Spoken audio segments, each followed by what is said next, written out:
Hello, folks. I'm going to say it's good evening because it is here in Australia. But for my co-hosts who are above me, as you can probably see, they're all from the UK. So they've just woken up and it's now just gone past 10 o'clock in the morning.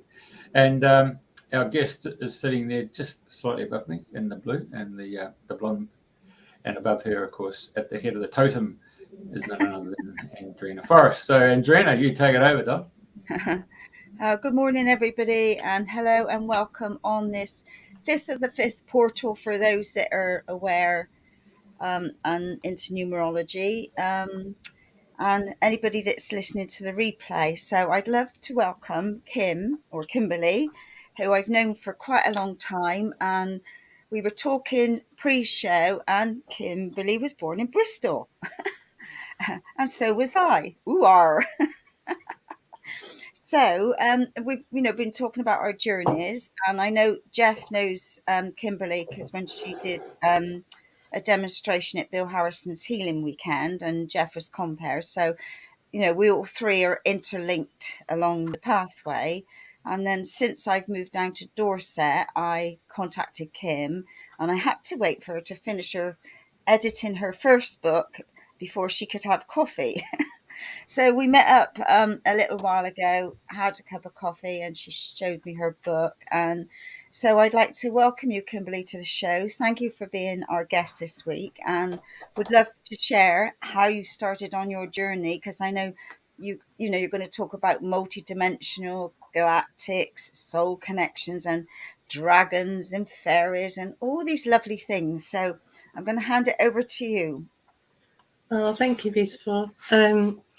Yeah, isn't it funny how we kind of go in these circles and cycles? So, yeah, we have this kind of connection, and as many of us do, don't we? Soul family, Yeah. On our pathways, and then we kind of connect, and then we drift away. And you've been in Oz, and now you're back in the UK. So it's really, I'm just like really happy that you're here in Bournemouth, and really excited to be here with both of you on the show. So yeah. What shall I say? So I've spent 30 plus years. I have to keep adding on the years, as we all do, right? So 30 plus years, I won't say how many plus years, working with spirit in some form or another, and as a medium, as a psychotherapist, hypnotherapist, channel. And I love to help people to connect with spirit, with their higher self, and with their intuition, and to come into their heart. So, all of the kind of healing that we are on this journey of releasing all of our this lifetime, shall I call it baggage, traumas, whatever, all the limiting beliefs that we've been programmed with in this lifetime, but also from past lives and from our ancestors. So I mean, there's a lot going on that a lot of people that aren't as aware don't even realize, what they're carrying in their physical body, as both of you know, and in our energy. So whether it's physical, mental, emotional, or on the spiritual level, and having those different physical, mental, emotional, spiritual bodies, we are holding this information, and our body has memory, and will act out as a way to kind of give us that information. So it's just a fascinating journey, isn't it? And that we love just diving into, and there's so many different aspects of it. So Layer after layer after layer after layer. I always say it's like the ocean waves, something ruffles your feathers and you sort of go through crying or anger or what have you, and you sort of take a deep breath, pause, and then in comes the next ocean wave, and then you deal with that, and then it's just a continual of clearing, moving, shifting, isn't it? Yeah, but then you need a lifesaver like Jeffrey Shaw to go and rescue you. I'm not getting it down here, it's too bloody cold. Baywatch. Yeah, and I mean, I think, well, I guess it depends on where we are on our journey, right? Our own personal healing journey, that it can be really choppy. And as people are waking up, sometimes that's really choppy. And it does continue, it does go on, and it kind of, theoretically, it gets easier. That's not always the case when we're going through it. We might be like, oh, I thought I'd cleared this or dealt with this. And, it kind of comes up as well.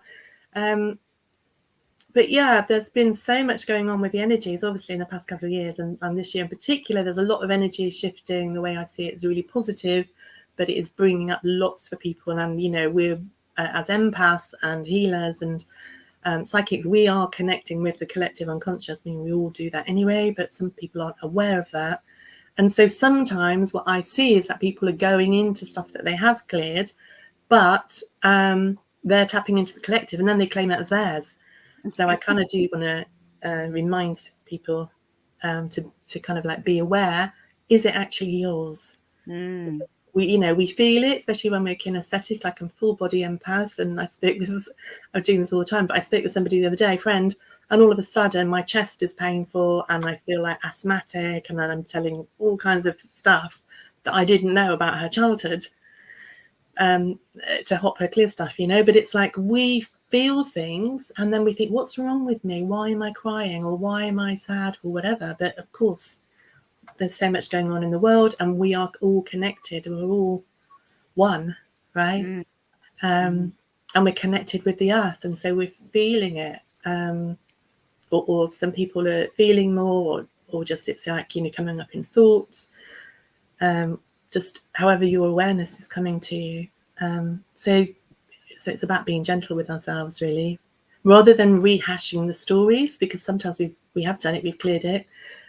Sometimes there are deeper levels that are coming back up, but also we've got to remember that there's this collective energy that we're all a part of. And so don't make everything yours. You might just be aware of what's going on with someone, and it doesn't matter where they are in the world, you know, we're still connected. So yeah, it's about being gentle and about having that willingness to look and you know, when, like as you say, Andrena, when our feathers are being ruffled or we have some, you know, drama going on, to kind of like see, okay, so that's interesting. Like we're creating everything, yeah, and personally and collectively, and there's, you know, that personal creations and co-creations, and so, you know, sometimes our stuff kind of is part of that, part of the ingredients in baking the cake, right, in the creation, and so then we end up with something a little bit, you know, not perhaps as we would like it to be. So that's like the indicator, isn't it? It's like, okay, so what did I do there, or what's that about? What's the belief? How's that, you know, these familiar patterns. So they're, you know, they're very interesting. My focus is really about how we create our best life, you know. So well, it is now more than ever, isn't it? To be the best version of yourself. So let's go back a little bit, if you don't mind. Sure. Did you come into a spiritual family of any sort? Because obviously, when I did, like our mum was a medium and a healer, so we come into that background. So did you have that sort of background, or how did you, you know, what was the because I think I can't remember what I did first, healing, then theta, and then, you know, you go on. So what was the first thing that attracted you on this path that's taken you to where you are now? Okay, so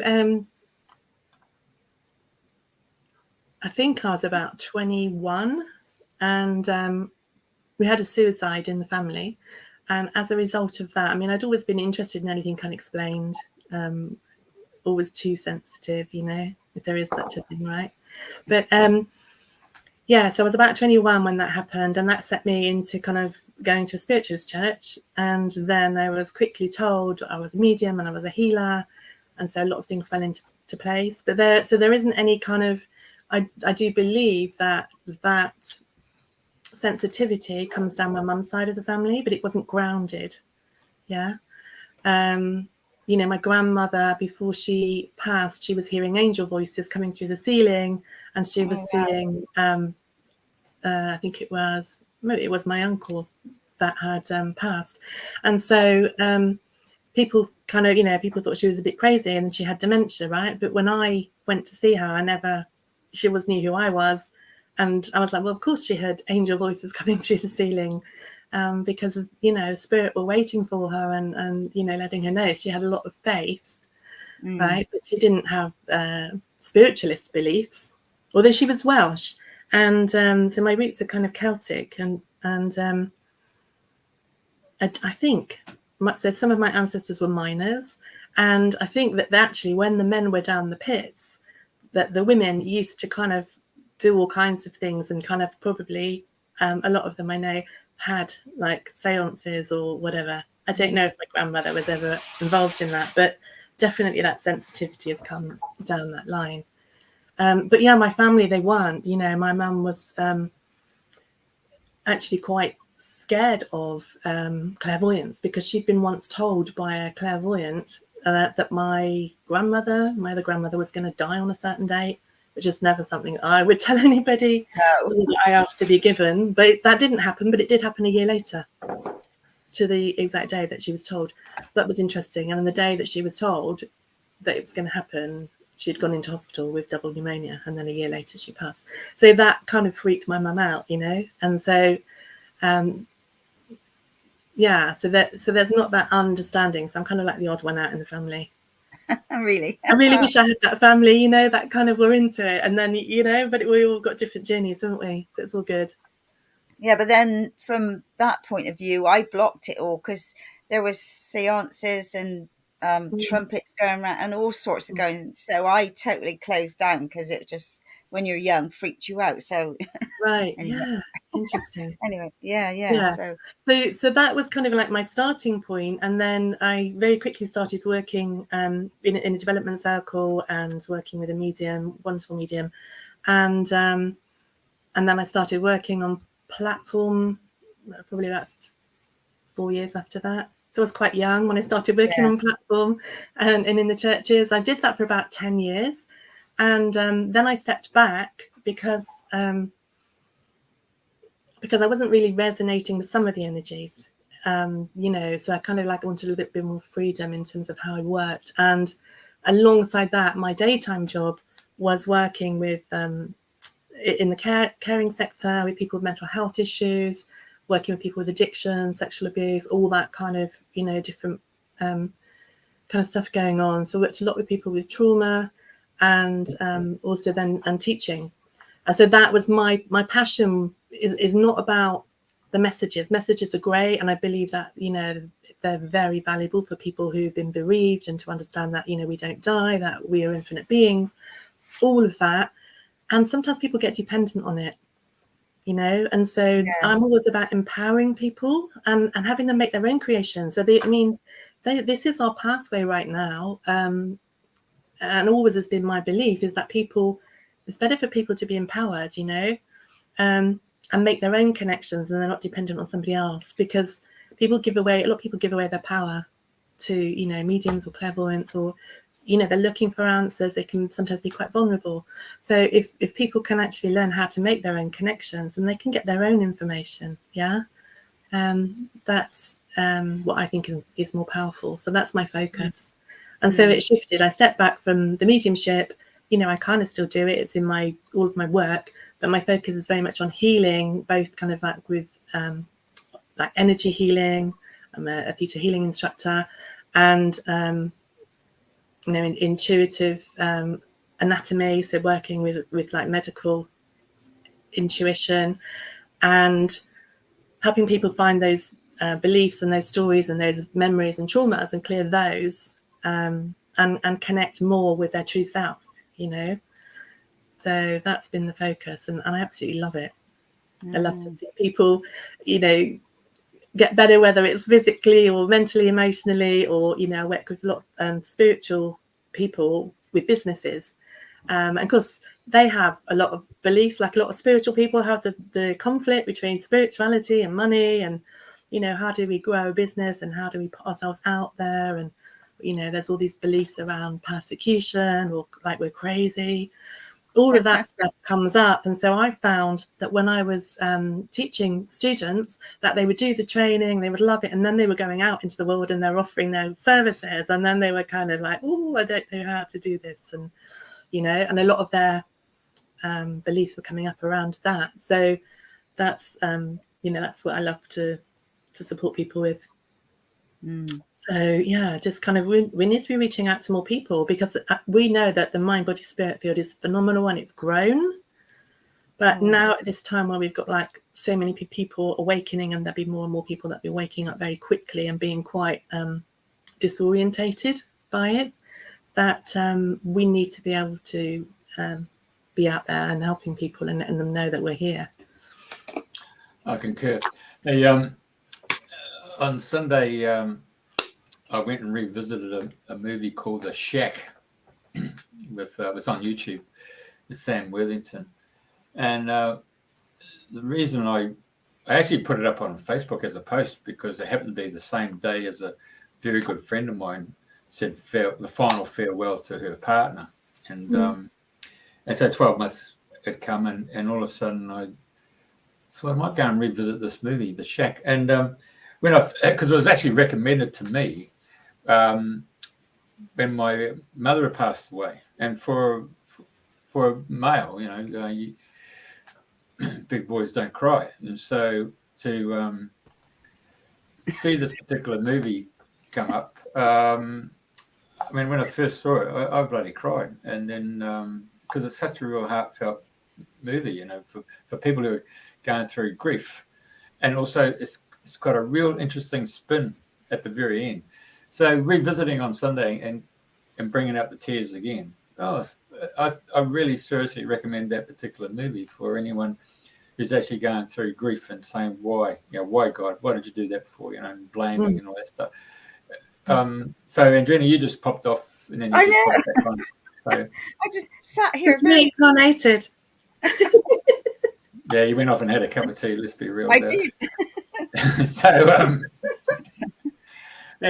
I mean, the other day I had to go switch her off so she could actually sit up on this. Yeah, but you didn't, and I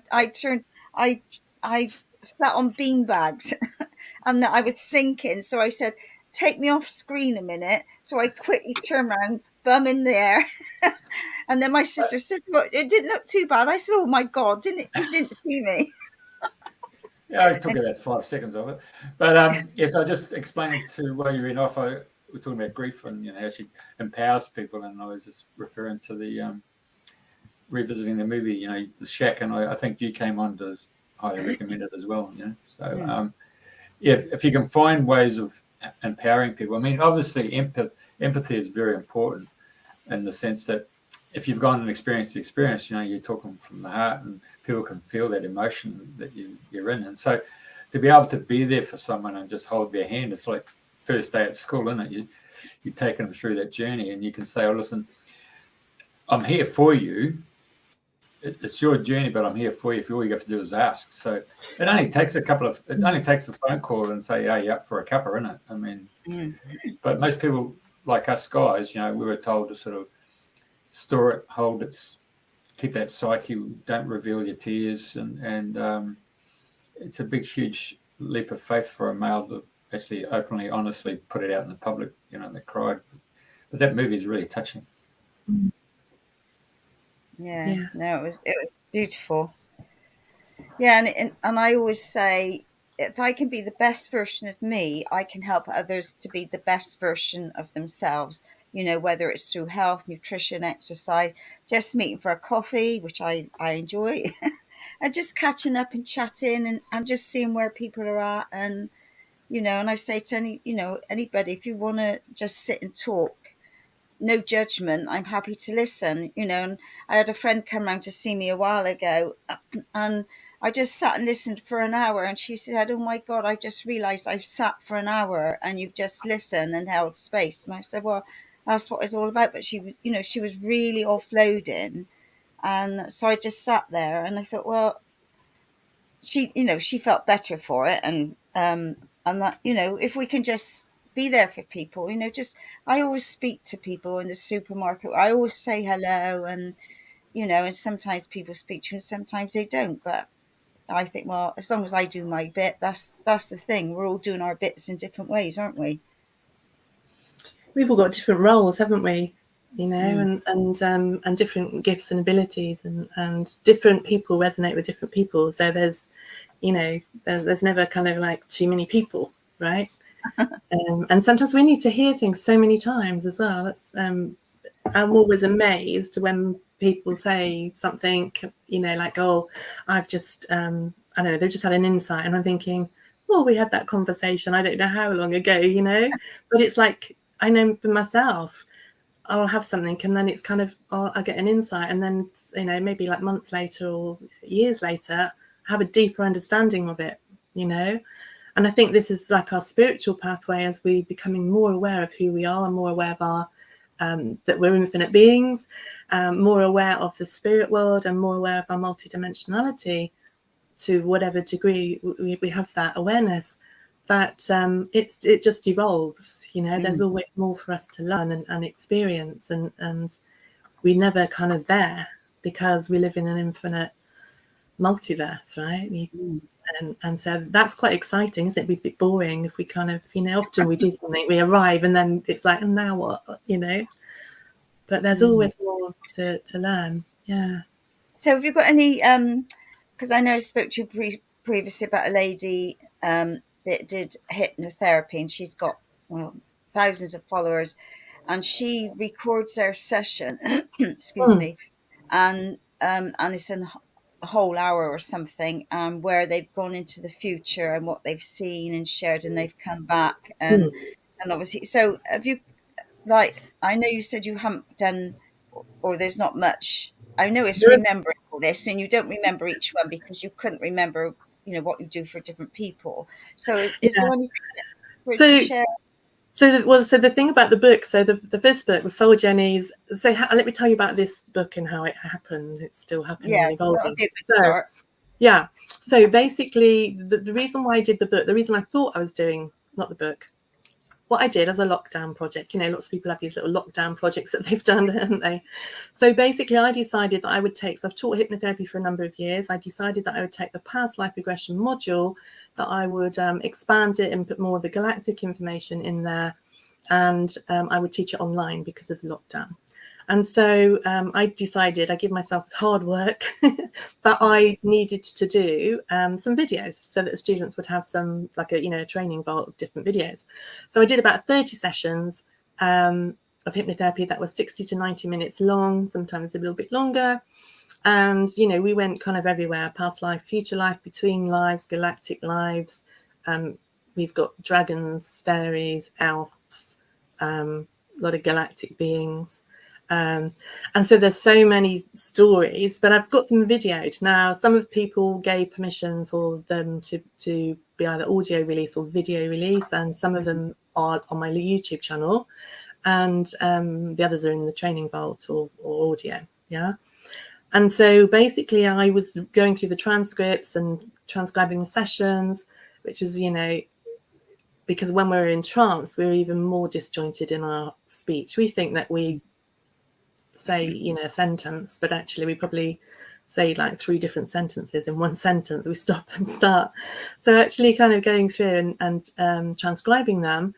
After I'd done that, I was going to put one book out because Spirit had told me, no, we want it to be a book. It needs to go out to more people. So I was like, oh, okay. So there was so much to do and to learn about in terms of the whole kind of publishing and so forth. And it was about 2 weeks before the book was due to go live. And I ran a workshop. There's a lot of people there, and I took some email addresses down. I was giving away some meditations, and somebody had told me, I've written a message for you. And so the message said, and I was having trouble at this stage trying to get the flow of the chapters. I had the first few, I had the last few, but I wasn't sure about the middle ones. Anyway, she said to me, oh, you're going to be writing another book. And I thought, well, yeah, I know that, but that's fine. And then as I was trying to sort out this chapter flow to get the book finalized, I realized that it was 2 books. That actual book was 2 books. And I was like, oh gosh. And then I'm like, no, that can't be.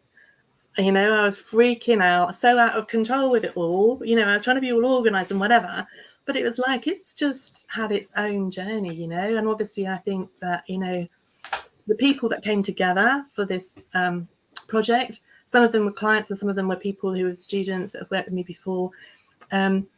was just amazing, and the information that came out of it, you know. And so I do believe that spirit had this plan. I mean, I wish they'd informed me and told me, look, we're going to write 2 books, but they didn't.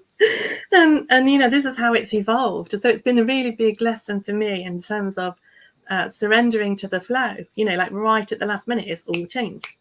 And that's the kind of nature of the energies that we've got going on right now, isn't it? It's like we don't know whether we're on our you know, which way up we are. I was going to say our head or our arse, right? Let's be honest. Trying to filter my head sometimes. Yeah, so basically it's like we don't know where we are, and we're kind of like creating new ground. And so a lot of the information that came through was, you know, as well as the past lives, between lives, and the future lives, was about kind of like the new earth, you know, and moving forward. And a lot of the beings that came through were giving so much information that I was kind of, okay, so yeah, it really, I want to put the past life, between lives, future life bit in the first book. And it's really hard to try and split them, you know, to get just past life, because you can never tell where it's going to go. You know, we aim to be going in one place, and the person's higher self is in charge, right? Not me as a hypnotherapist. And so what happens is that we go wherever we need to go. And so that was quite tricky. But then I thought, okay, I see, when I got the order and we'd split it into 2 books, that there is some kind of order. So like beginners will understand like the past lives, and then they're going to start hearing about the galactics, and, you know, that'll be fun. And in the second book, there's more of the galactic information. I mean, there's still past lives and between lives in there, but more of the galactic and channelings and stuff. Yeah. So yeah, it's been such a journey. But the individual stories, they do kind of roll into one, because I really, it feels like non-stop, you know, like eat, sleep, breathe, the books. And one story goes, and you know, it's like, I think it was 120,000 words all told. So editing and like the amount of times I've had to listen to the sessions and listen again, and you know, so yeah, it's just all a bit of a blur in some ways. There are things that stand out. And so, you know, there were people that went to what they thought was a future life. And sometimes they're not sure where they are, you know. They think, I was telling you a little bit earlier, there's somebody who went into a future life. I think they thought it was 2060. But then they wonder whether they were going back to the past, because what they were seeing wasn't like they would think a future would be, you know, where everything progresses, and like maybe we go into sci-fi with flying cars or something or other. It was like going back to, I don't know, maybe when people lived in huts and communities and that sort of thing, you know. And so the journeys kind of are sometimes a little bit disjointed, or you start off with that and the person's not quite sure, and you're exploring, you know. But, you know, then usually it kind of makes sense, you know, and we think, oh, you know, right, so that's what that was, and that links with this, and they see the links between, you know, whether it's a past life or a future life, or connecting with the galactic parallel life. It usually has some kind of healing impact on their current Earth life. Isn't it funny how we kind of say past, present and future, but really there's no time, so they're all parallel, right? Yeah, there's only now, isn't there? Yeah, but it's like knowing that on the mental level, but actually really kind of like grasping that is kind of another thing. Yeah, because we're so, like, you know, we see the 3D reality and it seems so real, you know, and as we're waking up and connecting, then we know that there are other realities, and those can be real as well, but this one still seems more real often, you know. So it's an interesting process. But yeah, so the healing that takes place, so for example, I remember one lady, she went into a session, she wanted to work on visibility and speaking up, and she went into the session and she started straight away, she was you know, she was coughing and swallowing with her throat, so I knew that she was there and something was going on. And I said, what's happening now? And she said, I've got a pitchfork through my throat, you know. So it was like straight away we're in this drama. Yeah, it's just really interesting that, you know, just the stories. So there are some upon my YouTube that people can look at, and in the book they're all the different journeys, and I've tried to kind of leave it pretty much as it was in the session, changed the names obviously for confidentiality. But yeah. Any galactic stories to share? Oh, there was a lady who she started off in China with a dam that she was feeling sad, and she thought the dam was going to collapse, and the water, and it was going to be a big thing. And I was trying to figure out, well, how does the dam in China impact, like, on a global level? Like, I didn't really think it would. But I think from what she was saying was that she was seeing then more floods, and it was almost like the start of something. And so the thing to say about this as well, with future lives, which, everything's now, is that they are probabilities. A lot of people kind of think, especially in terms of like mediumship or clairvoyance, they want to know their future. Everybody wants to know their future, right? But the future is what we create it to be. Okay, so I never buy into the stories that it's just, that's an interesting story, and maybe that will happen. Like, I'm pretty good at being given or seeing futures. But if we've got free will and choice, and if we choose another direction, then we create a different reality. Yeah. So the information that's in the book and the stories that have come through, the experiences that came through, are, we might have infinite number of parallel realities. Yeah. I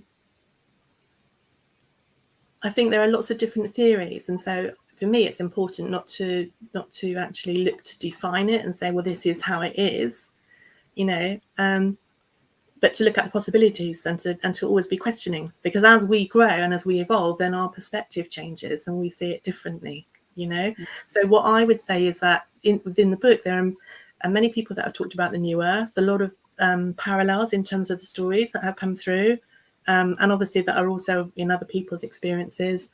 Like you see other hypnotherapists are working with people getting similar information, but when we're looking at the future, that is a possibility, and that may happen, or it may be happening, but it's on another planet, or another another realm, and a lot of people also, as she talked about 2060, she was in a shimmery spacesuit, right? And so she was between lives, and if she'd have just been between lives, then she wouldn't have needed a spacesuit, right?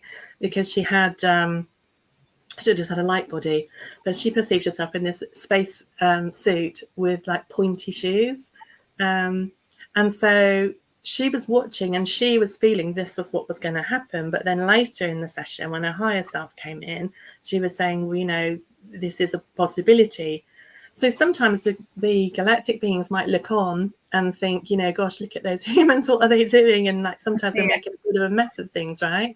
And other times we're doing like some amazing stuff. But and they'll be worrying about where we're heading or what happens if we do this. And I think the whole galaxy will be looking on at us humans, because we're really important to not only the evolution of the earth, but also to the whole cosmic galactic family, to the universe and beyond, the multiverse.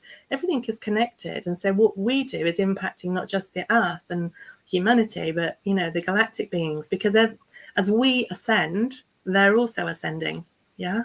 So the beauty of that is that we can be helping them and they can be helping us. So often people look at spirit guides or galactic beings as kind of like saving or rescuing us. A lot of people think spaceships are going to come and they're going to rescue us. There's all kinds of different theories.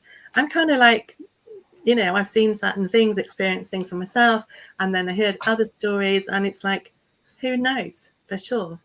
I think the human mind and we have this need to know, which is kind of based on survival and fear, so that we want to know what's happening and what's going to happen in the future, right? But I think more and more, what's required is for us to just be in our hearts rather than in our mind that can get carried away, and actually be in the heart, which is love and peace, rather than be in fear and trying to figure everything out and analyze everything. I'm pretty good at doing the analysis. My nickname's Marbles. I like a good mystery and figuring it all out, but some of those beings, they're on higher. Well, this every time I use words, you know, I speak with people, and there's some information in the book about density and dimensions and frequencies. And some of those beings, I'll say there are no dimensions. That's just how we can understand it, right? So this is the issue when we try and kind of put it into words for people to understand, or try and understand it for ourselves. We kind of create these maps or models, but it's just a map or model. It's not, you know, it's like if you look at a map of England, it's very different to when you're actually on your road trip, you know. So yeah, I mean, there are people that have talked about, you know, we're going back, and it's going to be kind of, you know, much more going back to kind of what we call the old ways of doing things, and communities. I do believe that communities are really important, and that's becoming more important. And obviously, you know, we're at a transitional point, and how we move forward remains to be seen.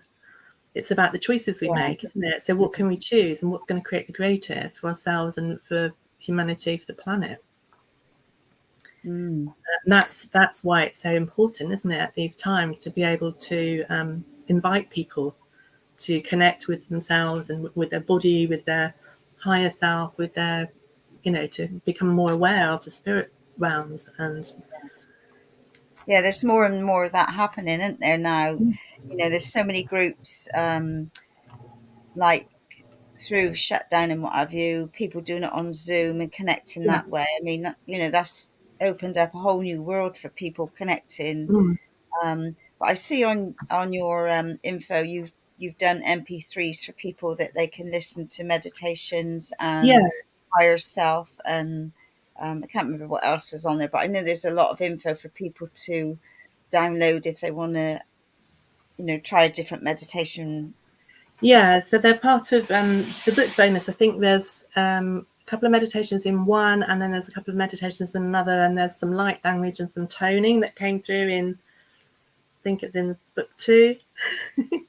But don't quote me on that, because it's, like I say, it's a bit of a blur.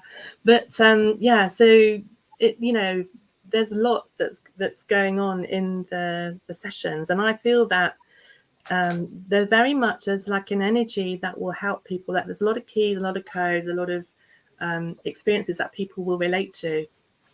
Maybe not on a conscious level, but on an unconscious level, their soul. You know, if you're drawn to something, there's something there for you, right? And so, yeah, they're very much, I feel, guided in terms of like, this is their creation, not mine. I'm just kind of like in the way, trying to manage it all as best as I can. And it's like, let me in on the plan, guys, right? You know, first it's one book, now it's going to be 2 books, and then it's, you know, so I'm just kind of happy that, you know, it's all kind of coming to fruition, because like it's been a long 2 years, right?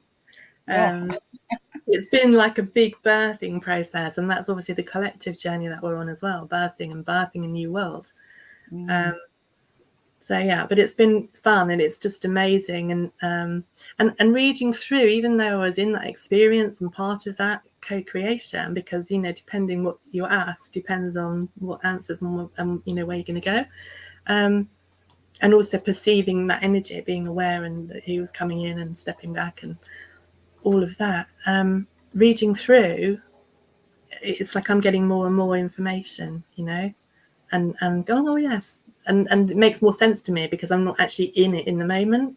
So at some point I will gather a little bit more of kind of like, you know, I've got excerpts from like the dragons come in, and they're really wise, and, you know, they talk a lot about the heart and purity, and a lot of part of like how the cosmos was born, and, you know, because there's a lot of misunderstanding and different theories from different religions. I was going to ask about the dragons. I was going to say, let's get on to the dragons, because well, you've got a sister who's a dragon, isn't she?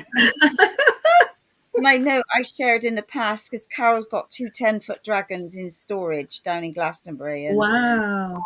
We were at Beltane, I can't remember how many, but maybe 4 or 5 years ago now. And anyway, long story short, she got both of them out. They were in a shop window at the time.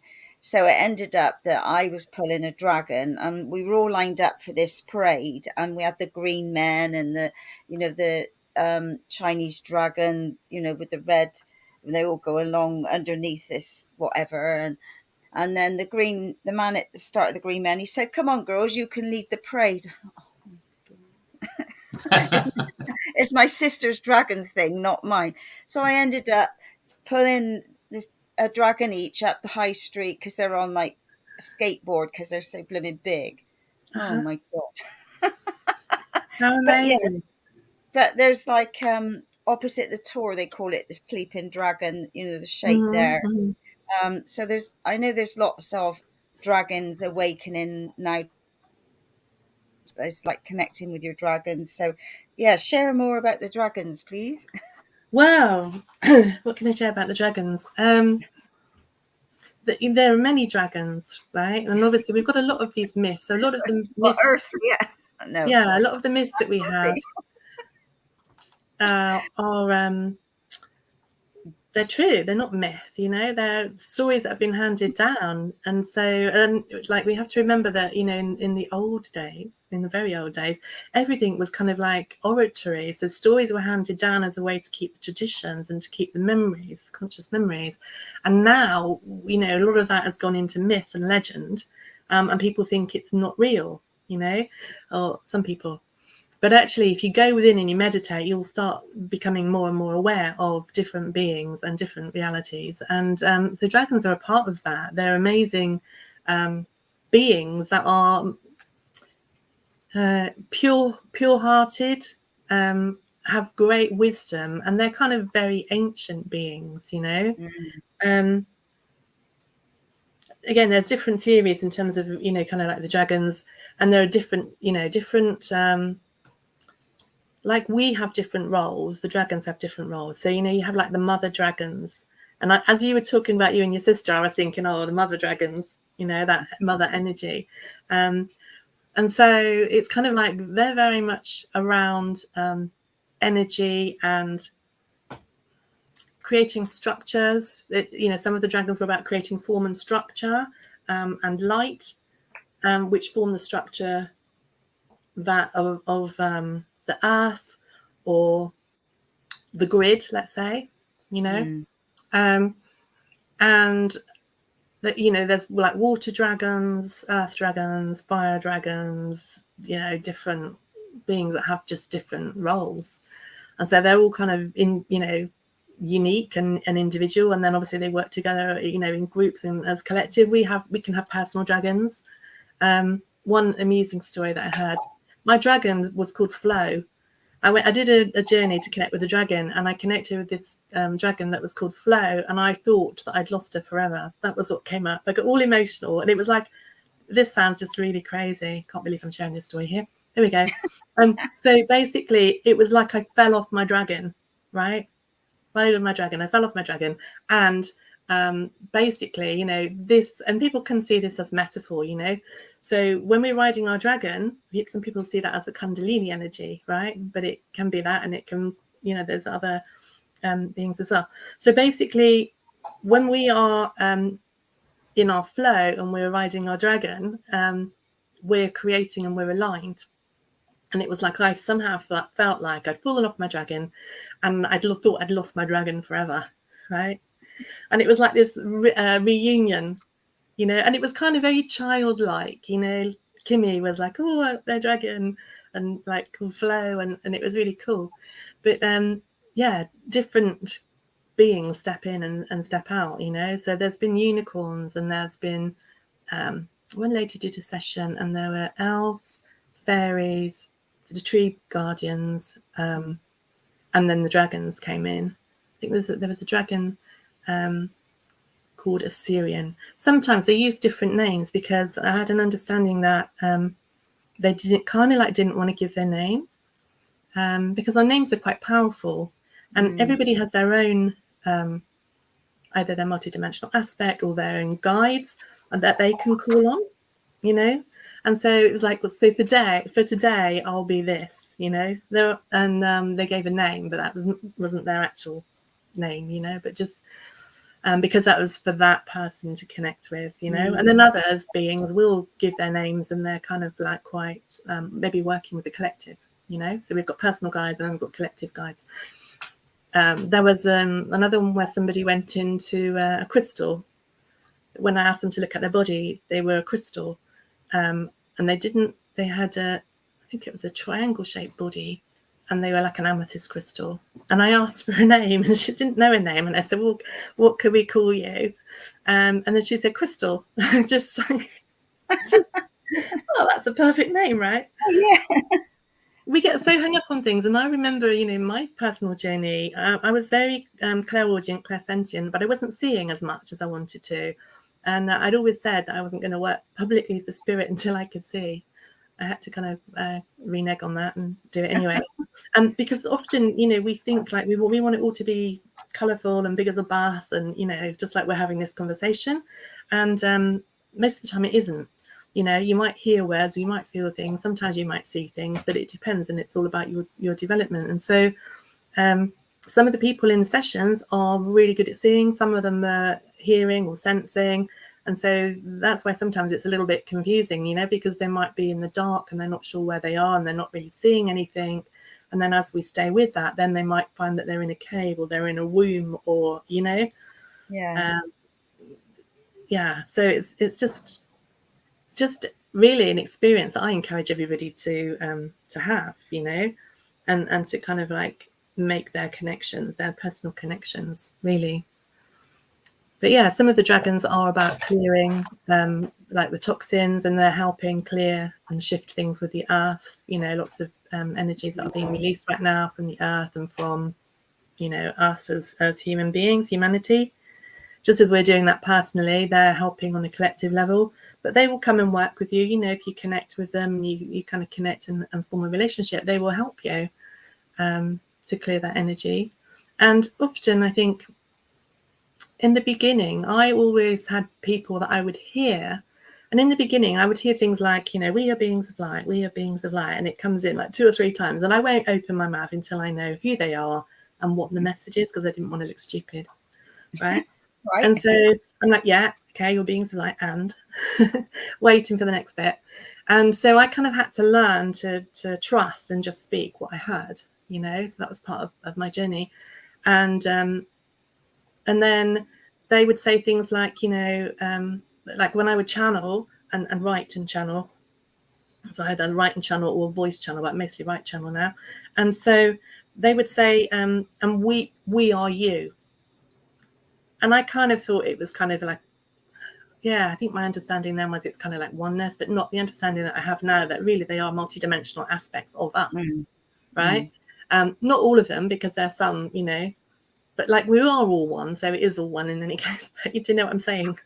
Yeah, I am with you. It's kind of a little bit crazy, right? But you know, sometimes it is like a multidimensional aspect of us, and then some, and you know, it's like holographic or fractal reality.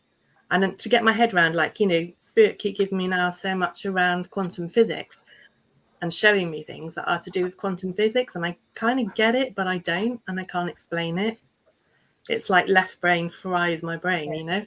But more and more, you know, that's what's happening, isn't it? We're, you know, the Earth's accelerating, the particles within our body are accelerating as we're going into a higher frequency, and our realities are shifting and changing. We're becoming lighter, and that's the way forward, right? And so these beings are very real. They're just very much a faster frequency and vibration and lighter. And sometimes people will be able to see them. Sometimes they'll just hear them or sense them. But, you know, all of those senses are valid.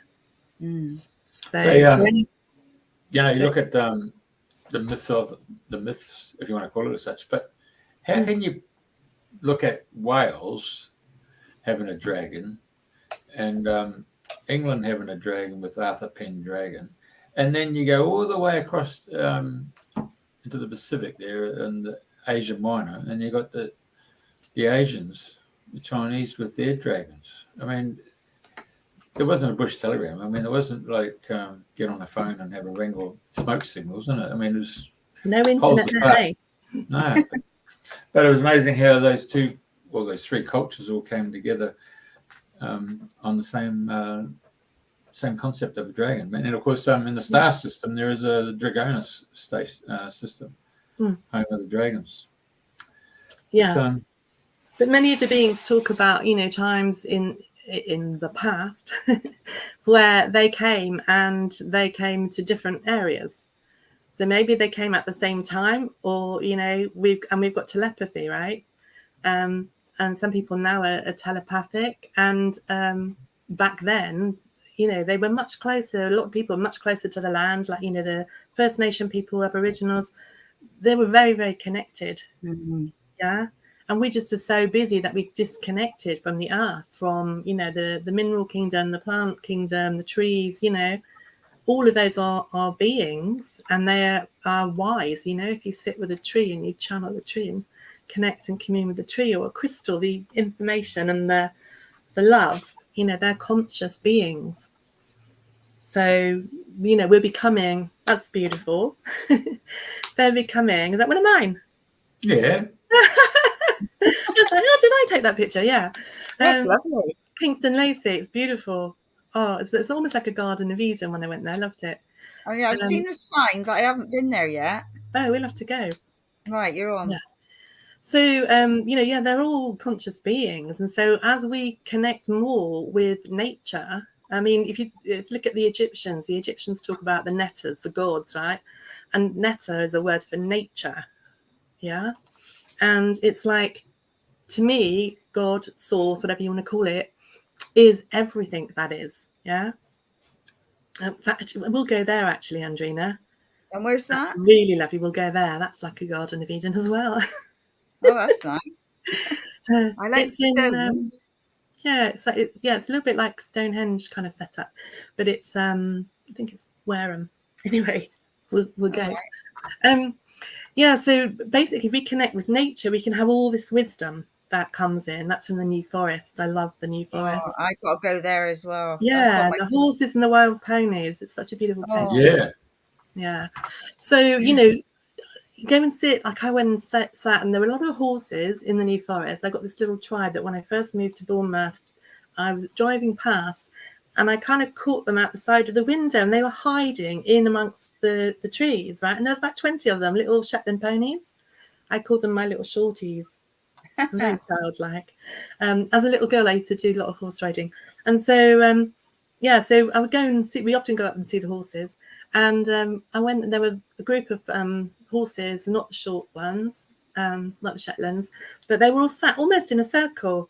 And I kind of approached, and there were some mares that were lying down, and kind of like the guys were stood up, almost protecting them, So I kind of quickly, slowly approached them, trying to be quiet and calm. And some of them went to get up, but they stayed lying down. And I sat down cross-legged in this circle with the horses, and it was so peaceful. And it was almost like they kind of accepted me, and it was just really beautiful. But it's like most of the time we're too busy to be doing those things, And there's just so much information that, when we, the light that comes in from the higher realms, we're conduits. Yeah. And so often, I mean, I know a lot of people do this consciously, do grid work on the earth and walk certain places, but we're actually conduits. We've been born at this time for a reason, at this pivotal time.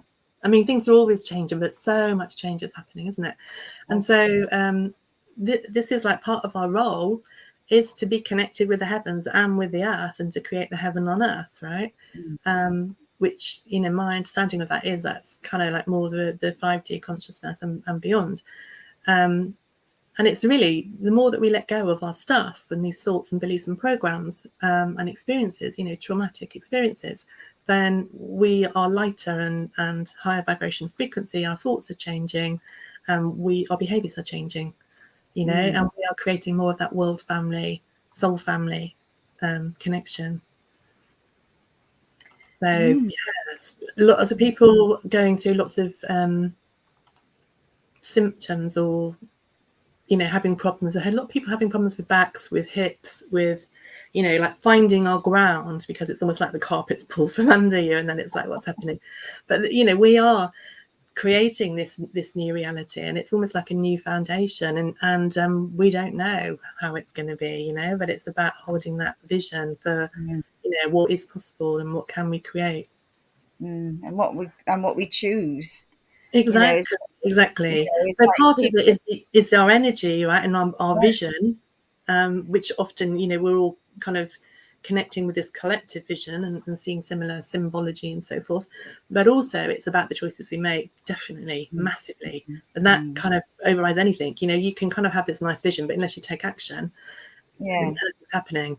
And that action might just be to sit with the trees or sit with the ponies. Do you know what I mean? Because that is creating a vibration and a frequency that's rippling out. So when I say action, it might be, you know, like when you say to people when they're having a moan about something or not happy or whatever, then I always say, well, look, you're choosing that. You have a choice. Choose differently. You know, you've got to give it back to people to make them realize, well, you know, if this is what you've chosen, you know, do it differently. Think differently. yeah, it's kind of an interesting one, that, isn't it? Because I think that when we're in that space of, you know, feeling woe is me, or kind of like, how has this happened to me? You know, as we move forward, we realize that we're creating it, right? And it's like, how do we create this? And what really try and create that and create something better? But yeah, I mean, there is also that bit about, you know, that you said beautifully earlier on about holding space, right? Because we, in this process, we are releasing and clearing the programming, and people are where they're at, you know, in their understanding. And we have these amazing emotions as human beings. And it's interesting because people think, you know, some of the galactic beings, they don't have that, right? And they would say that humanity is amazing. You know, they kind of look to us, and whereas we sometimes tend to put them higher, you know, but actually it's all equal. We're just different. So, you know, like, we're hugely important to them, and they're looking up to us in a way as well, you know, for all that we're doing, you know. But I There's think like a that's great how love and respect. we've been taught, haven't we? Really, it is, Yeah, or you know, people are above us, or you put people on a pedestal, but that's not the case. yeah. You know, we're all doing different things in different ways, and you know, like you said, we're multidimensional. Like, so I'm sat here, but there's another aspect of me somewhere else doing something else, and another bit doing somewhere else, and you know, and for some it is hard to comprehend, but Yeah. yeah, it's just like you say, it's meditating and coming back to yourself, and even just doing 5 minutes of closing your eyes and focusing on your breathing is bringing you back into who you are, isn't it? Yeah, And our that's breath really is important so, at this time. yeah, breath is really important, and the meditation. I mean, it doesn't have to be a long time, like you say. It can be 5 minutes. You know, even if you sit down on the grass or you sit in the garden. And I was sat out the other day. I'm really making the most of sitting in the garden in the past 2 years. You know, which I wouldn't be stuck on my laptop doing things. And I'm like, oh, it's sunny outside, and you know. But yeah, so I've been sitting in the garden even when it's not sunny, just Yeah. because it's nice fresh air, and because the birds are still, I just love the birds. It's like they're Oh, I playing know. It's, something in my heart, you know. mm, And that sound and the frequency, you know, which is affecting our body, our physical being, and we are that sound and that frequency. So many things that really they could have taught us at school, right? I was oh, amazed that quantum physics was around, you know, back in the day when we were at school, right? But you don't learn it until you go to university. How crazy is that? Like, it's only yeah. the foundation of like creation and like our bodies and everything. Yeah. And it's the simple things. If we only got taught the simple things at Yeah, school, yeah. you know, like I know I've sort of read in the past there are some schools when the children come in and they get them to meditate, and you think, well, like, you've got a classroom Mm, of children, they come from all walks of life, all got so many different things going on in their homes they don't even understand, and yet if you bring them all in together and you ground them and you get them all to close your eyes, you know, what a difference you can make to that class. But I was listening to a lady called Mel Robbins, and she's doing the high five. And so what you do, you get, when you wake up in the morning, you high five yourself in the mirror, And she did 3 studies where there was a group of people studying, there was a group of athletics or something, and this group that were just high-fiving all the time. And the high-fivers came out over everything. And she said, because you look in the mirror, or not everybody, but you think, oh my God, look, oh, I got another wrinkle, oh, look at my grey, and you're constantly criticizing yourself. But when you go in, you high-five and you're lifting your vibration up. And you're doing that more and more, and you're acknowledging yourself. So I've been getting my little grandkids when I was with my son to do it, and so they come in and they go, high five, Nana. But when you listen to, if you just find high five Mel Robbins, it's amazing. She's got thousands of people all around the world doing this now, and Beautiful. even people are saying it's changed their lives, and they're doing it to the children going in. They're all high-fiving, and they're, it's putting that positive back in, and that's what we need now, is to get people back into their space and being truly who they are. Anyway, I'm a that's bit concerned about what pictures Jeff's going to come up with next. That must be the new forest. It is. I just wanted to let you know. Getting there done. I've got lots of New Forest pictures. I'm an absolute avid photographer, love nature, but mostly in the New Forest. Animals, landscapes, trees, flowers, macro. I love it. Yeah, love the horses. So yeah, I mean, it is the simple things. You're right, and so it's like the grounding. It was super important, and taking that quiet space, breathing. Just looking around at nature, like, looking at the butterflies, looking at flowers. It's like color therapy in your garden, right? Or wherever you go, going to the sea, it's like nature is healing for us. And most of what we've been taught is especially in the West, is to kind of like, move away from nature and busy our lives up. And so lockdown in lots of ways has been a gift and a way for us to reset, in terms of like, we're human beings, not human doings, right? And so, I wonder what we've already shifted that we haven't acknowledged, that we're not even aware of what we are creating, and that's the beauty of, sometimes there's like a gap in between us dreaming the dream and actually seeing that show up in reality. And so sometimes people lose faith or hope, and nothing's happening. But it's like the seeds in the garden that you plant, and kind of like they're coming up through the soil, right? And they're growing massive root systems, and then they come up, and you're like, oh, something's happening now, I know somebody said to me, because obviously I'm looking for a lovely place to call home, not these 4 walls and nothing else. And they said, you plant your seed, but you're trying to pull it out before it's even sprouted. That's funny. I was going to say, we've got some potatoes that are growing. Andy planted some potatoes, and they're in quite a small, and he's got a tendency to put too many seeds in one space. Anyway, they're all coming up, and then he said, I wonder when they're going to be ready. And I was like, well, how will you know? I don't know if you've got too many there. We don't know what happens to them and how we know. But anyway, somebody might message and say, who knows about potatoes? How do you know when the potatoes are ready?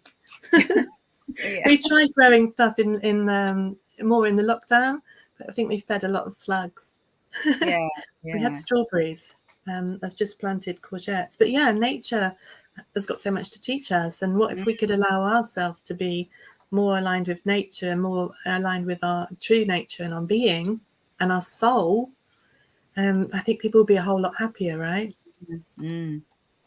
As you say, we're programmed to do all these things. And, I always used to think that we could have jobs where we worked 2 days a week and we have 5 days off, rather than work 5 days and have 2 days off, or these things that we've kind of got backwards, and so much is changing now, even in the workplace, isn't it? With people working from home and people working when they're moving to 4-day weeks. And so there's lots of shifts that are taking place, and it's all connected. So it's bringing it back to ourselves and our own thoughts and our own emotions and actions, like you were saying about the only one I think about, like the pond or water. Water, look. Water is amazing, right? Water is consciousness, has memory, is light, and our bodies are made up of water, you know, and so it's like when we take that time to be with ourselves, to be with nature, to be, you know, walk down to the sea, or even when we have a shower, right, we can kind of be more conscious about and acknowledge the water and the gift that water is to us, you know, like water's life, no life without water. And when we have that gratitude and that reverence for everything and everyone, you know, regardless. Sometimes it's challenging, right? But the people that challenge us, most of the people that challenge us most are ourselves, right? But you know, when we're kind of like challenged, it's really just helping us to heal and bring something up so we can clear it. So we're all kind of walking one another home, if you like. Which is rather beautiful. Right. So have you got any workshops or anything coming up that you want to share before we I am going to put together an online meditation hypnosis that will be I'm going to have groups that will be different topics. So there may be some like past life regression, future life, some connecting with higher self, some galactic. But I will put some dates up for that. I've got a hypnotherapy training that's coming up, which is on the 27th to the 30th of May. So if anybody, it's online. If anybody is interested in learning about past life regression, life between lives, future lives, galactic beings, that's all being taught on that training. So, you know, getting in touch, message me, find me on Facebook or my website. Happy to chat around that. And the second book, the first book is out, so you can, I expect Jeff's got the link there somewhere. That one's available to buy, and it's in Kindle and paperback. And then the second book has just gone up for pre-order, and the date that's going to go live is set for the 21st of June, but it's available for pre-order now. And in the books, there are the book bonuses, which are like the meditations. So for the solstice, you got that for then? Yes. And I kind of did that because, you know, there's certain things that need to happen in order for it to be ready. So right. I give myself a bit of time. And it may move forward, it may not, because, you know, it's an interesting thing with the dates. So I was trying to, you know, figure it out, logical mind a little bit. And then I was getting, you know, like it wanted to be up today. And I did think last night I was thinking it's not going to happen, but it has happened. Probably because they wanted it to happen. So, you know, it's like there's certain energies at certain times that are coming in, and it's almost like the energies of the beings that came in those sessions. There's a frequency and an energy and a vibration that is very healing and very pure. And so, you know, it's all very... It's just very guided is all I can say, really. And the dates, there's more energies and frequencies. You know, we're talking about the different portals, and we've, you know, got the solstice coming up, and lots of things that are happening. So all of those energies, it kind of almost like the book is a being itself, and it kind of like wanted all these energies and frequencies. It's almost like it's an energetic, right? And so it's kind of been like communing with the book and seeing kind of like, well, what do you want to be? Okay, you don't want to be one, you want to be two, and now you want to be at that time, and then you want to be at this time. It's all out of control, crazy, but in a good way. So when I did the first one, I put it at a date, and I thought, well, I might bring it forward, but that gives me time, and it kind of worked out perfectly. So I think the first one went up on the 2nd of February, and then it went live on the 22nd of February. So it had the whole, I love squirrels, it had the whole 222, you know, thing going on with the energies. And so this one obviously wanted to have like the May energies coming in, and the 5. So it's like partnerships, unions, and freedom, liberation, change, transformation. So brilliant. Okay. I know there's been some questions. I'm just gonna. I know there's been some questions, and I know we're probably coming up to time. It's 11:11. Look at that. Oh, there you go. Yeah, we're Well, coming up to time.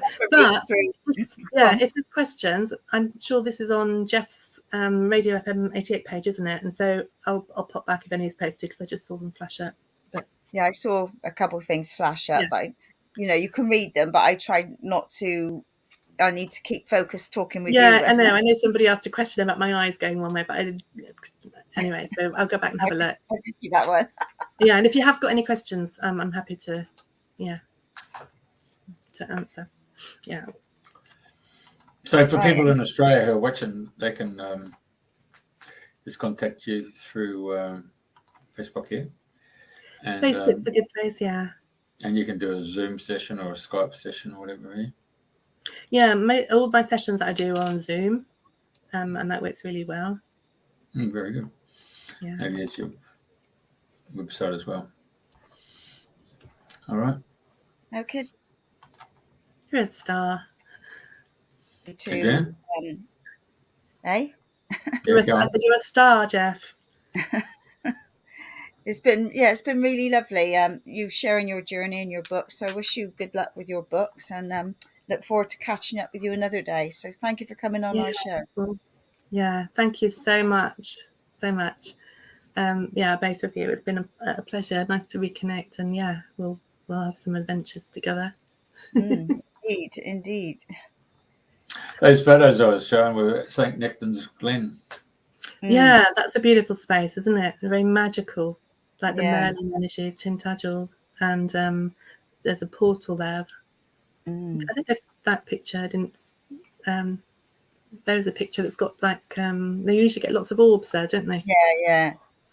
I've had some lovely orbs on down there. So yeah. What's this joint, by the way, before you jump out? Where's this joint? Oh, Corfe Corfe Castle. Where's that? It's in Corfe Castle. It's in Dorset. Far away. Yeah, it's not far away from me. Yeah, it's a beautiful little village. And I don't know the history to it. I mean, when we were there, there's a lot of history behind that, with like the English history and royalty and so forth. But it's just an amazing place, lots of energy and great views. I love a bit of history and archaeology. So lots of these places are kind of like power points, Yeah, because I went to Badbury Rings the other week. And then I'd gone from somewhere else. Where else had I been? I don't know. I suddenly found myself at one. I'd done Stonehenge. I'd done Badbury Rings, and there was somewhere else. Anyway, and I thought, God, I suddenly interlink in these places. That's nice. Where's that one? That's at Kingston Lacey. Is it? Oh, I definitely got to go there then. So, fascinating. Yeah, there's some lovely places around here to explore. I've only done a few, but I will be out and about exploring. So, and like you, I love taking photos as well. So, all good fun. Anyway, thank you very much. Thank you, both of you. Pleasure. All right. There you go. Okay. Thank you very much, Sis.